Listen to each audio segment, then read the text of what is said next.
بسم اللہ الرحمن الرحیم۔ 14 اگست ہمارے لیے بہت ہی بابرکت اور بہت ہی اللہ تبارک و تعالیٰ نے اس دن ہمیں اعلیٰ نعمت عطا فرمائی تھی۔ تو آپ نے دیکھا ہوگا 14 اگست کے دن ہمارے نوجوان بچے بوڑھے سڑکوں کے کنارے پر اور پورا ملک آپ نے دیکھا ہوگا کہ اس دن سبز اور سفید رنگ میں رنگا ہوا ہوتا ہے۔ جہاں بھی جائیں آپ لوگ اس نعمت پر جشن منا رہے ہوتے ہیں، خوشی کا ایک سما ہوتا ہے، ہر طرف رونقیں ہی رونقیں ہوتی ہیں۔ پر چند ایک لوگ ہوتے ہیں ان رونقوں کو اور ان خوشی کو اور اس نعمت کو غلط سائڈ پر لے جاتے ہیں، اور وہاں پر وہ دیکھتے نہیں کہ یہ نعمت ہمیں اللہ تبارک و تعالیٰ نے کس طرح عطا فرمائی ہے، اور اس نعمت کو لینے کے لیے ہمارے بزرگوں نے کس طرح کی قربانیاں دی ہیں۔ تو فرماتے ہیں جب اللہ تبارک و تعالیٰ سے یہ نعمت لینے کا موقع آیا نا، تو ہمارے بزرگوں نے کئی حد اپنے جانوں کی انہوں نے قربانیاں پیش کی اللہ تعالیٰ کی بارگاہ میں۔ اور ہماری ماؤں بہنوں کو فرماتے ہیں طریق کی کتابیں آپ اٹھا کر دیکھیں تو کتنی حق کی عزتوں کو پمال کیا گیا، اور ان کو عزتوں کو پمال کر کے ان کو مار کر ننگا ایسے باہر ڈال دیا گیا لوگوں کے سامنے۔ تو میرے بھائیوں، ہم اس دن بیٹھ کر ہمیں تو چاہیے کہ ہم خوشی منائیں۔ ٹھیک ہے، اللہ تبارک و تعالیٰ نے ہمیں بہت بڑی نعمت عطا فرمائی ہے،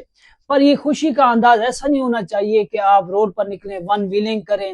اور ہارن زور زور سے بجائیں، بین باجے جو ہے نا وہ بجائیں آپ، یہ لوگوں کو آپ تنگ کریں، لوگوں کو آپ کی وجہ سے کوئی تکلیف پہنچے۔ یہ خوشی کا اظہار کرنا نہیں ہے، اس کو نعمت پر شکر ادا کرنا نہیں کہتے، بلکہ شکر ادا کرنا نعمت پر تو یہ ہے کہ آپ اپنے گھر میں رہیں اور اللہ تبارک و تعالیٰ کی بارگاہ میں سر جھکائیں کہ پروردگار جو ہمیں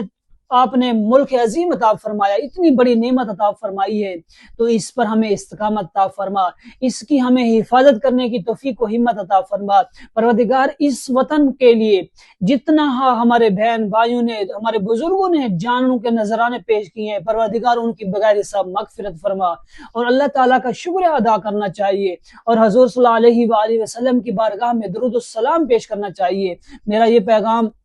ملک پاکستان کے تمام لوگوں کے لیے ہے کہ آپ اپنے آپ پر بھی کنٹرول کریں، کہ آپ خوشی منائیں، جتنا ہو سکتا ہے آپ خوشی منائیں، پر اس کو شریعت کے دائرے میں رہ کر خوشی منانا چاہیے، اور اپنے بچوں کو بھی تلقین کرنا چاہیے، ان کو بھی درس دینا چاہیے۔ یہ نہیں کہ بیٹا آؤ میں آپ کو ادھر سے باجا لے کر دیتا ہوں، گلی میں جاؤ بجاؤ لوگوں کو تنگ کرو، نہیں، بچوں کو تلقین کرنا چاہیے کہ بیٹا نہیں، وہ فضول خرچی ہے، اور فضول خرچی کرنے والا شیطان کا بھائی ہوتا ہے۔ بیٹا ادھر آؤ، میں آپ کو قرآن اٹھا کر دیتا ہوں، تسبیح اٹھا کر دیتا ہوں، بیٹھ کر تلاوت کرو، اور جن بزرگوں نے ہمیں یہ وطن عزیز عطا فرمایا تھا اللہ تعالیٰ کی دی ہوئی توفیق کے ساتھ، ان کے لیے دعا کرو، اور اس وطن کے لیے دعا کرو کہ اس وطن کو اللہ تبارک و تعالیٰ مزید ترقی عطا فرمائے۔ میرے بھائیو، اس پر آپ نے خود بھی عمل کرنا ہے اور دوسروں کو بھی اس کی تلقین کرنا ہے۔ اللہ تبارک و تعالیٰ ہم سب کا حامی و ناصر ہو، اور اللہ تبارک و تعالیٰ ہمارے اس ملک پاکستان کی حفاظت فرما کر اس کو لا زوال اللہ تبارک و تعالیٰ ترقی عطا فرمائے۔ آمین ثم آمین۔